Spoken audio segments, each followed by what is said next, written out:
มีหมู่แล้วบ่เดี๋ยวนี้นะทั้งเทิงนะขามานี่มีแล้วล่ะมีแล้วบ่โดยโอ้มีหมู่หลายเด้อเนาะกลางคืนเราไปเล่นตลอดกลางคืนประมาณ12 โมง11 โมงเราเมื่อกลางคืนผู้โดยว้าวเวลาต้มมีต้มหยังก็เอาอันนี้แหละใส่น้ำโดยไปกินแต่มีนี่รอเลยมันเมื่อยแล้วมันบ่มีแห้งได้มันบ่แม่นหรอกร่างกายมันสิเหลืองโดยมันสิเหลืองคือมีไอ้กบาลไอ้ลำน้ำบานกล้วยทอดกล้วยทอดน้ำโอ้เนาะเอาขอบใจละลายเนาะโดยคักแบบนี้พี่น้องเจ้าเอ้ยเปล่ามุดไหนยึดหลังไอ้พวกยังละกันโอ้ยพี่น้องเอ้ยลบพักไปลบพักมาจับโทรศัพท์มาหลังติ้งโดดอ่านเบิ่งรถห่วยยิ้มเปื้อนเลยทางนี้กันเนาะเอามานั่งเลี้ยงกันก่อนซะเนาะโดย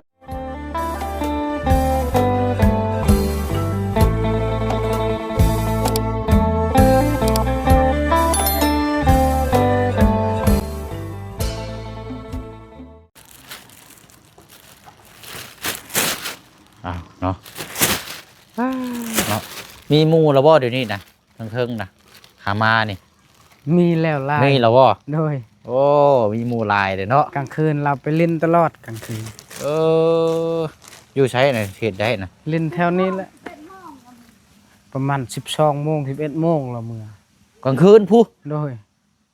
ว้าวตึกแท้นี่เนาะบอกแล้วอ่ะอย่าไปเล่นลายตื่นช่วยโบดินลายกันมันยุมันเลิกโพดเนาะเต็มที่ก็ประมาณ10 โมงเนาะเดี๋ยวว่า9 โมงช้ามาหลับมานอนเนาะโอ้นี่ดินได้นี่เนาะบ่ได้ได้น้องห้างบอกเด้อห่างเราเมื่อ12 โมง11 โมงขึ้นบ่ได้ได้เบิ่งเราเมื่อ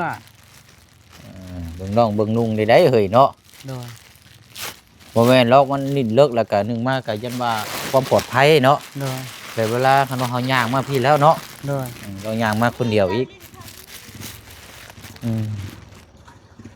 ดินกะดินแบบพอดีพองามเนาะยันว่าดึกนะยันว่ามันโอ้เที่ยงคืน11 โมงบ่แม่นว่านั่นได้กูอยู่บ้านเฮานี่มันนอนเบิดได้เนาะเรามาเล่นกับหมู่เราลูกหมู่เราสำคัญใครอยู่สิฮู้จักกันเท่านิดไว้อยู่เนาะโอ้โดยเอาเดี๋ยวจับนี่อ้ายก่อนสักแป๊บนึงเนาะเดี๋ยวสิอธิบายแล้วก็ชี้แจงบอกพี่บอกน้องน้ำกันอีกรอบนึงพี่น้องเนาะสำหรับทางห้องน้ำเนาะงบทางห้องน้ำเนาะกับทักทายสบายดีและสวัสดีพ่อแม่พี่น้องเบิร์ดสุขุสุคนนะพี่น้องเด้อเนาะพบเจอกันอีกคือเก่าคือเดิมเนาะ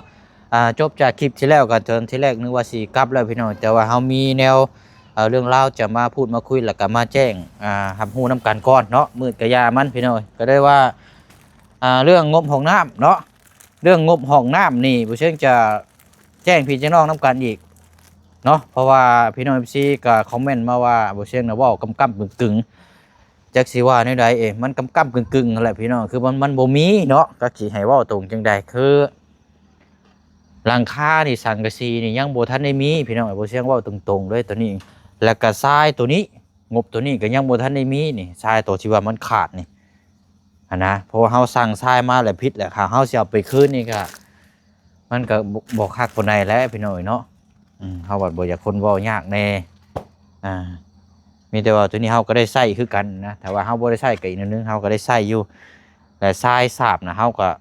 ต้องไปซื้อเอาใหม่อีกบัดนี้พี่น้องแล้วก็สังกะสีนี่ประมาณ 5-6 แผ่นสิเอาอลูซิ่งหรือว่าสิเอาสังกะสีธรรมดาอันนี้ก็ขึ้นอยู่กับงบแต่ว่างบนี่บ่มีในตอนนี้นะเนาะคำย้ำว่าคือว่าบ่มีเนาะพี่น้อง FC คอมเมนต์มาว่ากำกึ่งบ่แม่นอะไรพี่น้องคือบ่เช่นก็ต้องเว้าตรงๆแล้วก็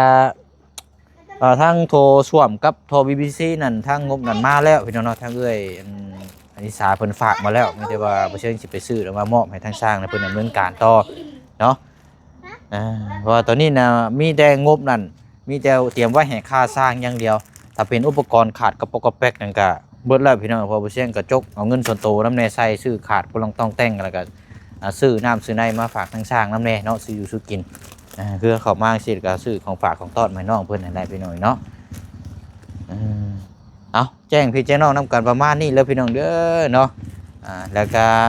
เดี๋ยวสิได้ขอพักหอมทั้งน้องเพิ่นก่อนมากินกับก้อยกับหยังก่อนพี่น้องจักเล็กจักน้อยก่อน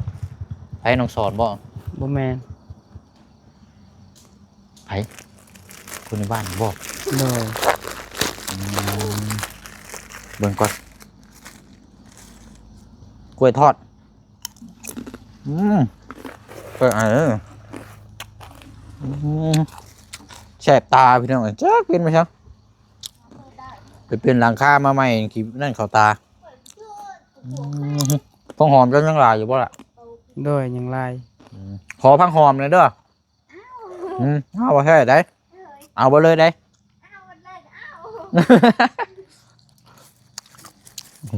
ไอ้เมื่อเบิดแล้วคำมาแล้วพลิกกันกับผัวบ่ได้ได้ บ่ดอก แต่ว่ามืดแหละเนาะโคมแม่เนาะ โดย มาเดี๋ยวจับไอ้จับก็ได้ไปอันนี้โดย ลองชิมเบิ่งกรอบอยู่บ่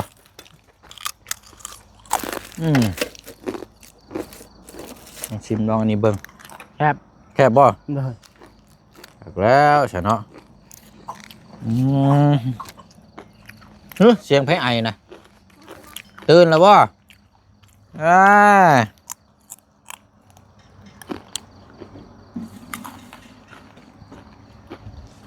เอาคือนอนแต่แอวเลยนี่เนาะเดี๋ยวจักหน่อยเด้อโอ้น้องเสียงนี่เนาะดึกดึกได้นี่โน่ โดย บุกสวนกลางดึกก่อนเจ้าเล็ดแล้วก็เฮ็ด บ่ล้างบ่ล้างก่อนเนาะ ล่างอยู่แต่ว่าแบบสะบัดเอากินดินเอาก่อนนั่นละ โดย เอาไปกินกับ จัง แก้ว จังชายก็ได้ แม่นจะลกใช้คู่ใช้หยังก่อนก็ได้มีบ่ขโมยผักหอมแล้วก่อนมานี่บ่มาเขือลกแท้เนาะมันเป็นผักธรรมชาติได้พี่น้องก็สิอยากขอน้ำเล่านี่ ของ เฮา ใจ ซื้ออยู่ตลาดนี่มันมันบัดกระเจ้าบัดใช้หลายอย่างในแนวนี่ ใจเนาะ นี่พี่น้องเพิ่นบ่ได้ใช้หยังเลยพกพดน้ำแบบธรรมชาติดีๆบ่ได้ใช้หยังเลย มีแต่ขี้พุ่นบ่เจ้าใช้อันนี้ล่ะ บ่ มีหยังแน่ใช้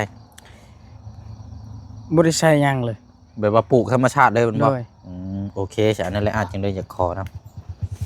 เอามองอะไรมันที่หั่นแหละ โดยบ่เอาหมดเลยก็ได้ ว่าให้มันนั่นแหละจึงเพื่อบ่ได้กินรอบหน้าเด้อเฉาะ ปลูกไม้ มันก็นานขึ้นนะว่าให้มันกินบ่ให้มันขาดช่วงได้บ่ โดย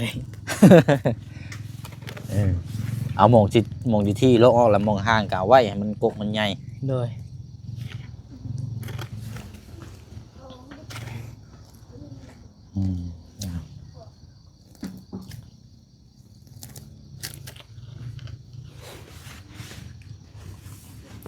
เด็ดผักหอมไปหน่อย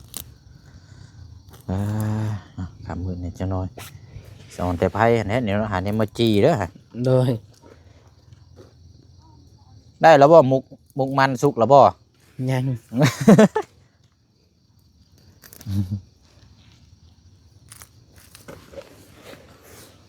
พอดีแล้วเจ้าก็ลกเอาเพื่อเลิกกินผักหลายๆเนี่ย โดย อันน่ะไปกินกับอันนั้นอ้ายซื้อนั่นแล้วมาฝาก โดย ผักกินอย่างน้ำหลายๆได้มีเหือมีแห้งบ่มาพริกก็เป็นมากเลยเนาะ โดย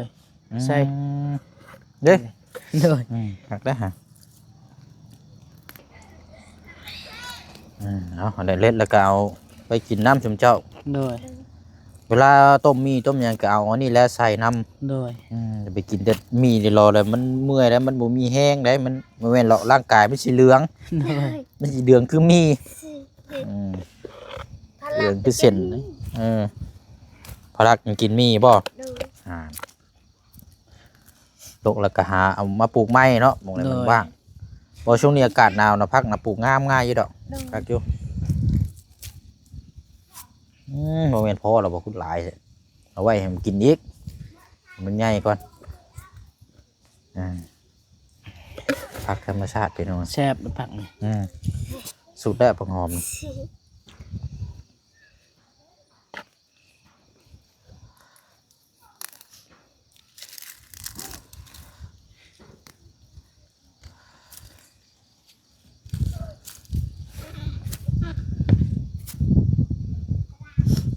อ้เย็นเนาะ โดย แต่ว่าเย็นแบบบ่หนาวเนาะ โดย เย็นแบบคือมีแห้งแบบนึงนะอื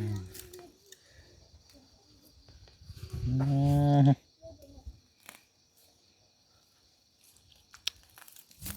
อ้าวใช้พังหอมเขาเบิดเลย หมดแล้ว โอ้ยเนาะ บ่เบิ่งนั้นก็ยังอยู่เบิ่งนั้น บ่เอาไว้แบบให้มันกินต่อๆกันหั่นแหละเนาะ โดย ปลูกไม้อีก อืมเอาประกาศก็โอ้ไปขั้นส้มเด้อน้องหางเด้อเคยเฮ็ดอยู่แล้วว่าส้มนะ เคย เฮ็ดผักดองกันได้ โดย ตอนนั้นแหละแซ่บเจะเดินอาหารได้นี่ตัวนี้กินข้าวแซ่บได้สำหรับมานะอืม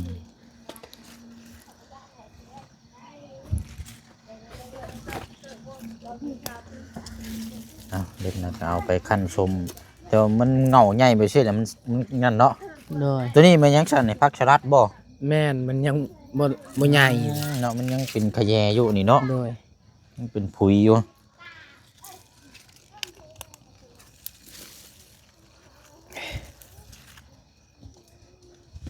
อืม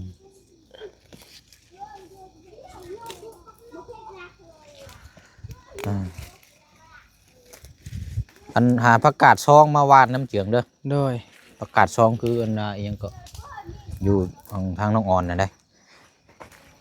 เวลาแกงใส่กับข้าวกับน้ำมันคักนะเอาไปขั้นสมบดหาคักเลยฮะ โดย เอารถนะเออ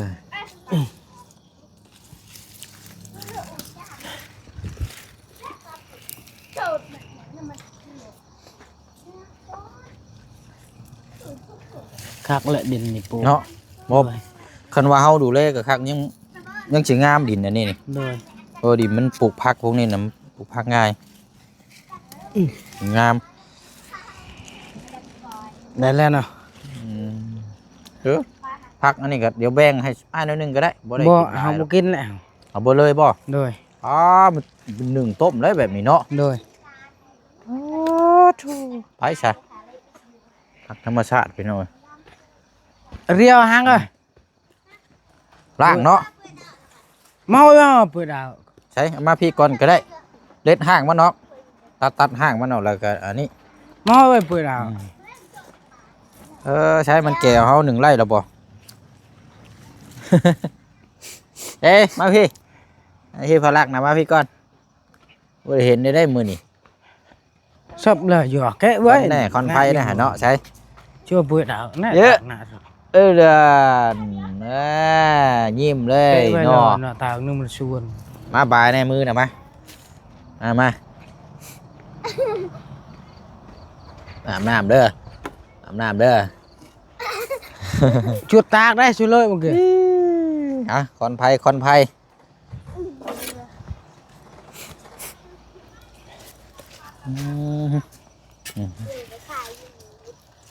ตัดห่างมันออก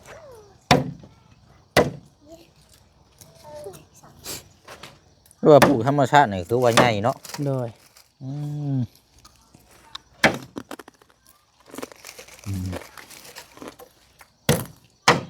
เพื่อนแหละ ไอ้กระบาลไอ้ลำน้ำบาน กล้วยทอดน้ำ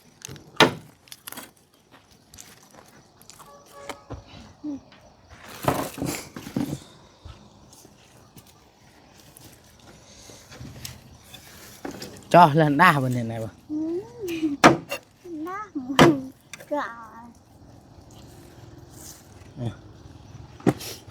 เอาไว้เด้อชุมเจ้าก็เด้อ บ่เอามีแล้วกินแล้ว เออ เอาเอง ลวกเลยได้ มีโดย เอาลวกพักแล้วพอกินลวกพักน้ำแจ่วนี่ก็โอ้ มี พัก แล้ว ได้ฮะอืม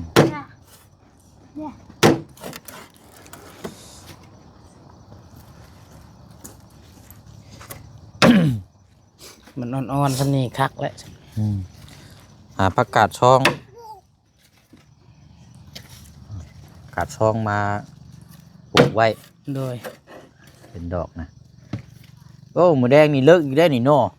เลิกว่าหมูแดงนี่ เฮ้ย แล้วลมบ่าวบ่จัก บ่แม่นผู้บ่าวมาเล่นบ่จักบ่ฮะบ่ น้อย เออมันจะเล่นแต่เด็กน้อยหมู่คู่ซื่อๆแล้วว่าเนาะ เลย อืม เรียก เลย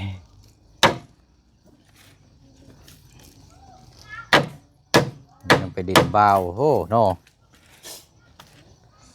เจอปะเรียว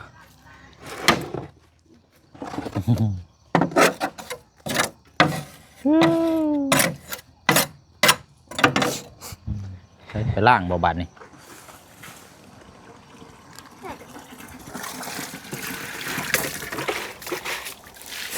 ยังบ่ทันได้อาบน้ำได้สิงเจ้าก็เนาะ โดยยัง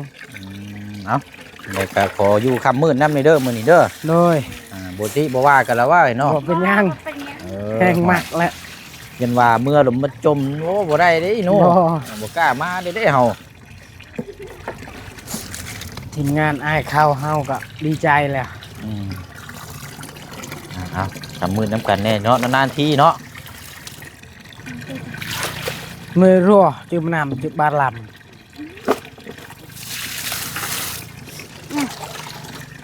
จุดาตังกุก็เกี้ย ชอบแบบ ต้องตรงนั้นเยอะเรียวเลย มือลวกเนาะโอ้ยคักแล้วนี่ลวกพักลวกหยังนี่ แปะ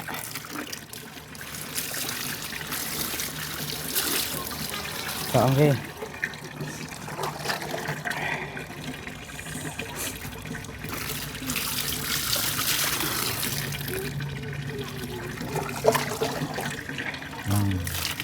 โอ้เนาะเอาขอบใจละลายเนาะ โดย คักแบบนี้พี่น้องเอ้ย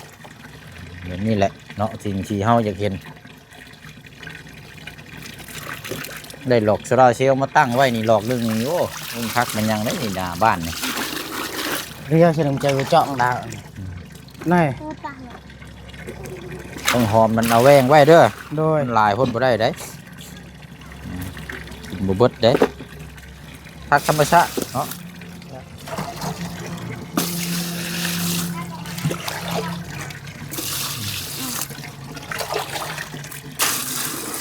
เอ็ดลอง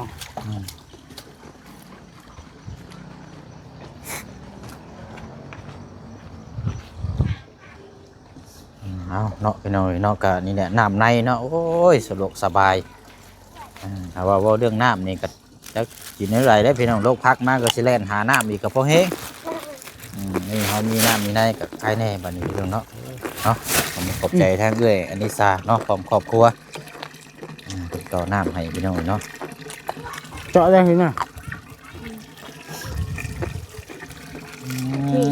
นะ เจ้าเอ้ยเล่ามุดไหนยึดหลังไอ้เอ้ย ที่อินบาร์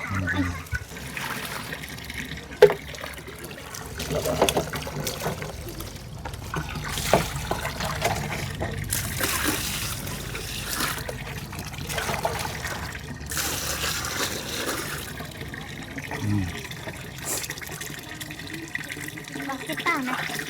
เราออกบ่ห่าง บ่ล่ะลากเอาแต่อันนั้นเนี่ย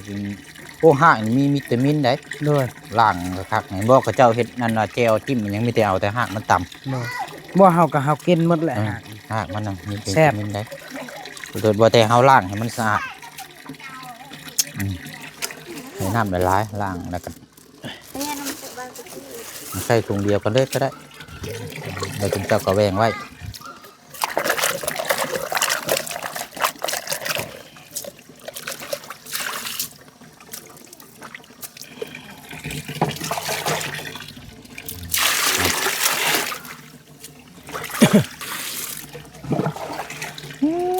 เนาะใส่ลาบใส่ก้อยเด้พี่น้อยหอมแท้นี่เนาะ โดย แต่ว่าเว้าถึงช่วงนี้นั่นพักหลายเนาะ โดย ใส่เขาเจ้าปลูกพักตามทางน้องไม้น้องทายมันนั่นกับเขาเจ้าว่าโอ้พักนี่ขายบ่ได้ได้ไปตลาดนี่ได้เอามากินอยู่เฮือนที่ซื้อคันว่าขายได้ก็แม่นราคาถูกนะ โดย เขาเจ้าปลูกหลาย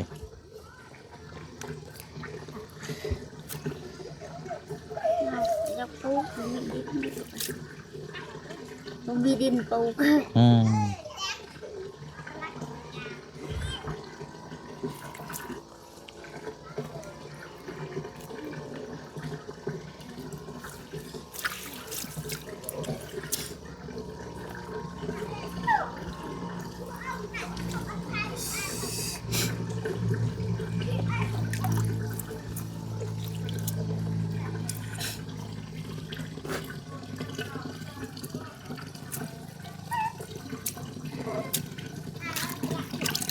จ้องล่องเลย เนาะง่ายเอาบัวลายยาเด้อ โดย มันจะน้อยหนึ่งก็พอแล้วพอได้กลับมาใส่ถุงน้ำกันรถ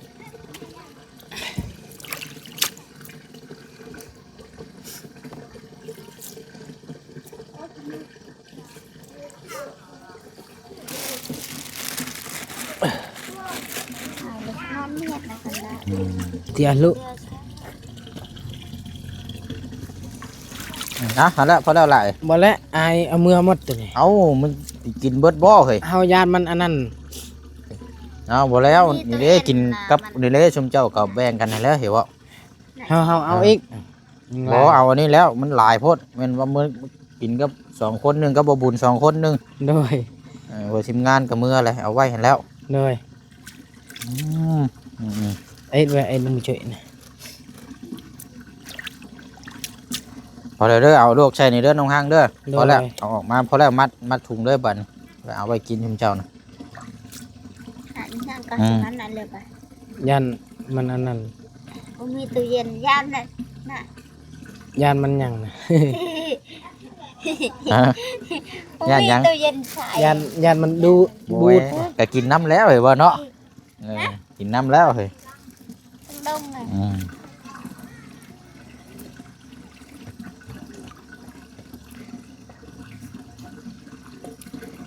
เพิ่นน่ะตัวซับมัน ใช่บ่เบิดบ่ มีช้างนำ không อื sao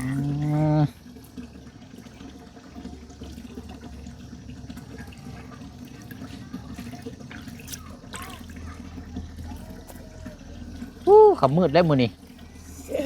อ้าวได้แล้ว โอเคพอแล้วฮะ โดย ไปนั่งอยู่เตียงก้อนบัดนี้ โดย มาโทษอีกแล้วนี่พี่น้องเอ้ยเนาะใช่โอ้มันเฮาได้ครับเป็นนี่ได้ชุกแล้วบ่พร้อมปะทะแล้วบ่โอ้กินเต็มคอนกุ้มรสนี่ เว้นหอม โอ้เอายังนะ โดย เอาบัดนี้เนาะลกพักลกหยังแล้วกันโอ้ยพี่น้องเอ้ยลกพักไปลกพักมาจับโทรศัพท์มาหลังติ้งโดดอ่านเบิ่งรถห่วยยิ้มเปื้อนเลยทางนี้กัน โด เนาะ ย เอามานั่งเลี้ยงกันก่อนซะเนาะ โดย เอา อักน่ะ ลกพักอยู่ดีๆพี่น้องเนาะได้ยินเสียงโทรศัพท์หลังติ้งมาจากทางพี่ใจดีอยู่ทางฝั่งไทยเนาะ โดย เพิ่นได้ครับได้ชมเรื่องห้องน้ำนี่แหละเนาะถือว่าเป็น โดย เรื่องสุขานี่ถือว่าโอ้ลำบากแฮงเนาะกันสิว่ากับมันเป็นที่ปลดทุกข์เนาะ โดย วันนี้ทางพี่เพิ่นก็ได้ที่บ่เสียงได้แจ้งไปว่าขาดงบก็คือหลังอันสังกะสีตัวนี้น่ะเนาะ โดย เขาเว้ากันต้นคลิปกี่นี่พี่น้องว่ายังขาดงบตัวนี้ โดย คลิปยังบ่ทันได้จบช่ำติ้งมาเนาะเอ้ยเพิ่นฝากมาสมทบนำ5,000 บาท โด โอ้ ย ยเอาบัดนี้พี่น้องหลังคานี่น่าจะโอเคแล้วบัดนี้เนาะ โดย หรือว่าฐานงบหลังคาเรือ หรือว่าจังไดก็เฮาแจ้งนํกันในคลิปนั่นแหละเนาะว่าเฮาเฮ็ดหยังเฮามีบินมีหยังเฮาแจ้งนํกันเบิดเลยแล้วก็ถ้าบ่เดือก็เอาไว้ซื้อทราย โดย แต่ก็มันก็ยังมีอุปกรณ์ที่เป็นพวกบานพับอุปกรณ์หยังต่างๆนั่นแหละเนาะ โดย เอาอย่างน้อยก็มีงบมาเพิ่มเติมอีกพี่น้อยเนาะ โดย เอาดีใจน้ำเนาะมีแต่ว่าติดตามเบิ่งน้ำกันบานนี้พี่น้อยมีแต่ว่าคำประโยคเนาะคำประโยคก่อนจะขอมกขอบใจทั้งเอ้ยเพิ่นกะทั้งพี่เพิ่นนี่เพิ่นแค่ต้องการว่าอยากให้ทั้งครอบครัวหรือว่าเสาหลักเกิดคือทั้งอาเจืองเนาะ โดย ให้ฮักครอบครัวให้ฮักแพงกัน โดย ห้ามพิษห้ามเทียงกันให้ฮักแพงกันจับมือถือกันเด้อ โดย สุมเจ้าเนาะต้องการจะมีแหละทางผู้ใหญ่เพิ่นอยากให้มีความสุขเพิ่นยังเพิ่นจังซอยก็คือจุดประสงค์ก็คืออยากให้อยู่กันฮักแพงกัน โดย คือไอ้เว้าตลอดที่ผ่านมาแหละเนาะ โดย เอา อันนั้นเพิ่นก็เลยสมทบซอยห้องน้ำเด้อบัดนี้โอ้ยใครอีดอกบัดนี้พี่น้องเอ้ยเนาะเพราะฉะนั้นก็โล่งใจคือกันได้บัดนี้ก็ต่างคนต่างโล่งบัดนี้เนาะ โดย เอาตามนั้นเด้อเนาะมีแต่ว่าพนมมือทั้งสองคนฝากขอบมกขอบใจทั้งเอื้อยเพิ่นเนาะ โดย ที่เพิ่นสมทบมาบาดเฮามามอบเครื่องของแล้วก็จ้างขอบมกขอบใจเพิ่นอีกทีนึงอีกเนาะมื้อนี้แต่ว่าเฮาได้รับข่าวดีนํกันเนาะ โดย เอาอวยพรหนูไส้ให้เพิ่นให้น้องเจืองเด้อเนาะ โดย เพิ่นกาบอกซื้อประสงค์ของน้ำหรอกบอกแค่ โดย ว่าพี่จะดีอยู่ทางฝั่งไทยเนาะ โดยขอบใจทางเอยจีดีเนาะ โดย ขอบใจทางเอยจีดีหลายๆเด้อที่สมทบสำหรับห้องน้ำห้องในพวกน้องๆบ่ว่าจะเป็นเฮือนซานลานแป้นดินดอนต้นยาก็ถือว่าขอบใจทางเอยใจดีหลายๆเด้อขอให้เอยใจดีอยู่ดีมีแฮงเด้อขอให้สุขภาพร่างกายแข็งแรงให้อยู่ดีมีแฮงความเจ็บบ่ให้ได้ความไข้บ่ให้มีเด้อขอให้อยู่เย็นเป็นสุขให้สุขกายสบายใจเด้อนอนหลับขอให้เจ้าได้เงินหมื่นเด้อตื่นมาขอให้เจ้าได้เงินแสนเด้อไปทางใดมาทางใดก็ขอให้มีแต่ความปลอดภัยความจงเจริญเด้อสาธุ โดยเอา ขอบใจทางแม่ เอ้ย เอ้ยจะดีหลายๆเด้อขอให้เอ้ยจะดีอยู่ดีมีแห้งขอให้อยู่มันคนยืนสุขกายสบายใจนั้นรับขอให้ได้เงินหมื่นตื่นมาขอให้ได้เงินแสนปรารถนาสิ่งใดขอให้เจ้าได้สิ่งนั้นขอให้เติมหังเติมมีแต่นี้ต่อไปขอให้สุขภาพร่างกายแข็งแรงเด้อสาธุ โดยแล้วก็ขอบใจทางเบาเสียงนำหลายๆเด้อกับทีมงานแล้วก็ FC เบิร์ด ค ทุ รู กคน ทุกคน โดยก็ถือว่าเป็นให้อายุมันคนยืนเด้อ ให้อายุมันคนยืน ให้สุขกายสบายใจนอนหลับขอให้เบาเสียงได้เงินหมื่นตื่นมาขอให้ได้เบาเสียงได้เงินแสนเด้อวาสนาสิ่งใดขอให้เจ้าได้สิ่งนั้น สาธุ โดยเอาเพราะฉะนั้นก็ขอบมกขอบใจทั้งน้องๆหลาย โดย ๆสำหรับทางฟักเด้อ โดย ผักเป็นธรรมชาติของปลูกของพังนี่แหละพี่น้อยเอาบัดนี้เนาะครับข่าวดีน้ำกันแล้วกันเราติดตามเบิ่งกันยาวๆบัดนี้เนาะมีหยังเพิ่มเติมเฮาแจ้งน้ำกัน โดย เอาโลกอกโลกใจนิดนึงละพี่น้อยเนาะเอาอยู่ดีไม่แห้งลาพี่แล้วน้องก่อน สบายดี โอเคไปป่านนี้เนาะโอ้ยลกพักอยู่ดีๆรถตั้มมารถพี่น้อยเนาะโอ้ยเอานี่แหละพี่น้อยปกตินี่บ่แช่งก็บ่ได้อยู่ค่ำมืดได้พี่น้อยเนาะแต่ว่าก็จำเป็นนี่แหละพี่น้อยเนาะมาพูดมาคุยน้ำกันเนาะเอามีแต่ว่าคลิปนี้ก็ได้รับข่าวดีน้ำกันแล้วเนาะมีแต่ว่าฝากไว้พี่น้อง FC เฮารอลุ้นรอชมรอติดตามเบิ่งน้ำกันบัดนี้พี่น้องเนาะเดี๋ยวคลิปนี้ขอจบคลิปลาไปก่อนบ๊ายบายนะพี่น้องเด้อเนาะสบายดีค่ำมืดแล้วพี่น้องเนาะเดินทางก่อน